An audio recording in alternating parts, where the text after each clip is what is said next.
Welcome back to BRMC Healthy Connections. Again, I'm your host, Tobias Pugsley, and with me is Jody Bodenhammer, and we are rocking these cool shades in support of World Diabetes Day, and it's actually a whole diabetes month. Yes. Jody, maybe you can tell us a little bit more about that. Well, most folks know that November is Diabetes Awareness Month, and we try to, at the Rappel House, celebrate and also provide some education and community support during November for our diabetes patients.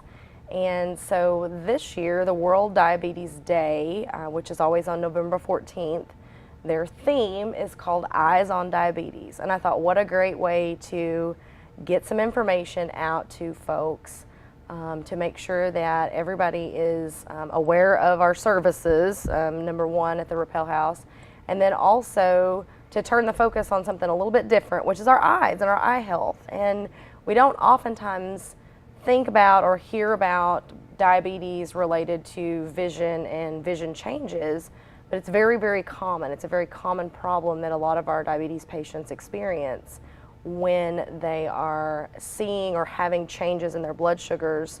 They're also seeing differently and having changes in their vision. And we encourage them, obviously, to seek out an eye doctor and some medical evaluations for those. Obviously, I'm not an eye doctor. I'm not going to check anybody's eyeballs, but I want to make sure that they know that that's perfectly normal, that a lot of people experience changes around the time of diagnosis.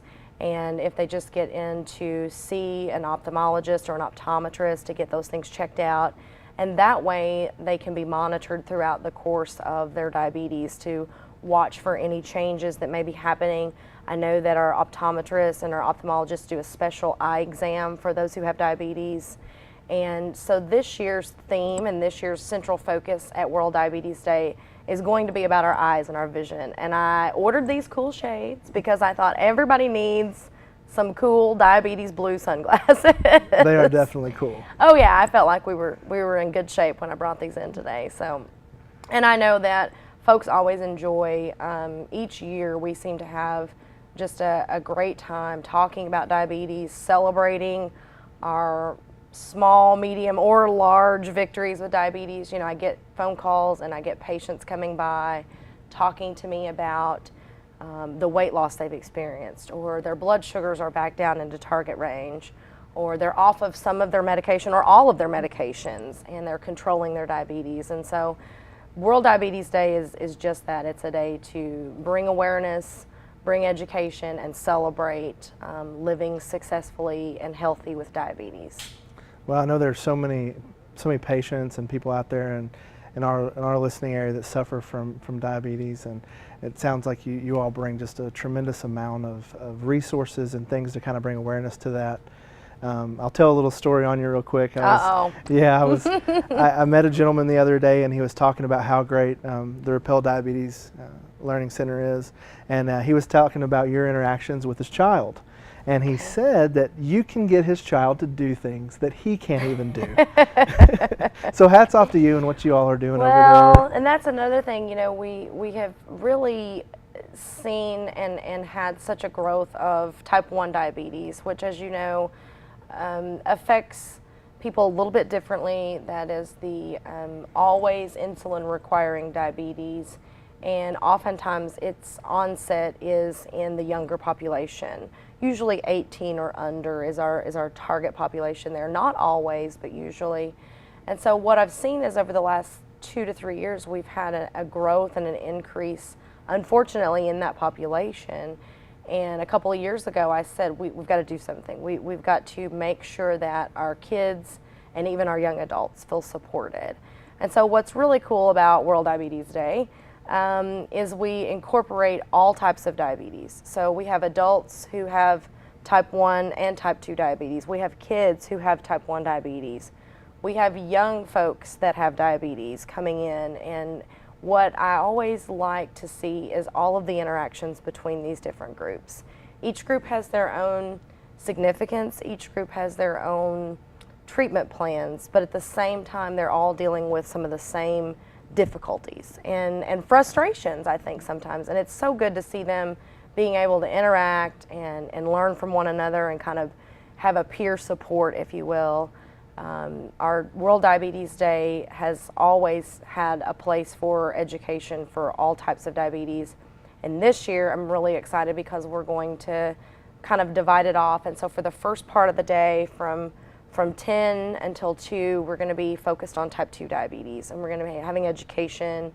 We'll have some vendors there with different items and information as well, kind of like a little miniature health fair for diabetes, if you will. Okay. And then in the afternoon, after the kids get out of school and a lot of folks can get away from work, from 3 to 5 or 3 to 6 in the evening, we're going to be focused more on type 1 diabetes and where people can come and go. It's not going to be real formal, but we're going to have information there. We're going to have different, also different vendors and folks there for them. And we have TrialNet this year, which is a national company that helps with research and development for specifically type 1 diabetes. They're going to be coming and doing free screenings for the family members of those who have type 1 diabetes to see if they have any of the genetics or any of the markers that maybe will increase their chances of getting type 1 diabetes. So this is wow. huge. This is Yeah. going to be a great thing. And I just want everybody to know this is open to anyone. You do not have to be a patient at the Rappel Center to come to our World Diabetes Day. And I know that we have some kids and some young folks that go to Children's Hospital and go to other areas for their care, and that's fine. We just want them to know that they have support right here in Mountain Home as well. And what's the day and time on that one more time? This is going to be on Monday, November 14th, which is World Diabetes Day. And we're going to kick off around 10 o'clock in the morning. And hopefully we'll wrap it up by 6 or 7 at night. But if you know me, you know sometimes we go all night. So who knows?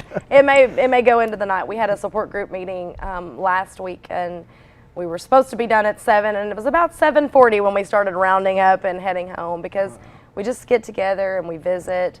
And there's just so many things that our folks, you know, I think they feel comfort. I think they feel a little bit of relief knowing that there's other people dealing with some of the same things that they have to deal with.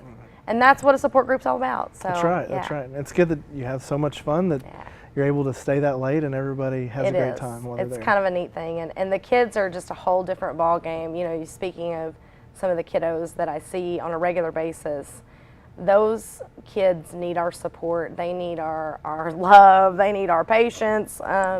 And a lot of the support groups that we do with them is not your traditional sit down, share about yourself, but we do have outings and we go places together. One of our favorites is spring break, and we go bowling every year. And so we'll get together, we'll go down to the bowling alley, and the family members are there, the moms, the dads, the siblings, because it really does affect their whole family. And so they're able to all interact with each other and, you know, oh gosh, my brother does this and my sister does that. And so I think it's really helpful for not just the patient, but for the entire family as well. Well, that's great. And Jody, if you don't mind me asking, where does the funding come from this? How are you able to offer some of these things? Most of these support groups and these items that we're talking about, the funding comes from our Baxter Regional Foundation. And what that donation looks like for most people is a donation to the Rappel Center could provide any or all of the following things, and that could be a support group meeting, it could be help with getting medications and supplies, it could be help with classes, it could be help with any of the above, because unfortunately, while we are able to bill insurances for some of our services, a lot of insurances do not cover our services. And so when we have a traditional class and we have a patient who maybe does have good coverage, we do get some funding from the insurance companies for our classes. But most of these support groups and these things that we provide out in the community are free of charge to the patients, and that's all coming from our hospital's foundation. Wow, we're blessed to live in a very generous community, aren't we? Absolutely, and I'm so thankful. You know, I've worked at the hospital for a long time and been working with the foundation directly for the last 6-ish years, 6.5 years, and it never ceases to amaze me each year, the strong community support that we get from, you know, all types of folks out in the Baxter and Marion County areas, and even some folks from further away. You know, they hear about the things that we're doing, they want to support, they want to help out, And I just think that's amazing, you know. And we do get a lot of help. Like I said, the Twin Lakes Community Foundation also helps us raise funds. So a big shout out to them and a thank you to them as well. So if you know somebody on any of these committees or foundations, give them a big hug from me and say this is from Jody at the Diabetes Center, because it is such an amazing support network that we have here at Mountain Home. Excellent. Well, Jody, thank you so much for being our guest today. If you'd like to welcome. learn more information about the Baxter Regional Hospital Foundation, you can always go online to www.baxterregional.org.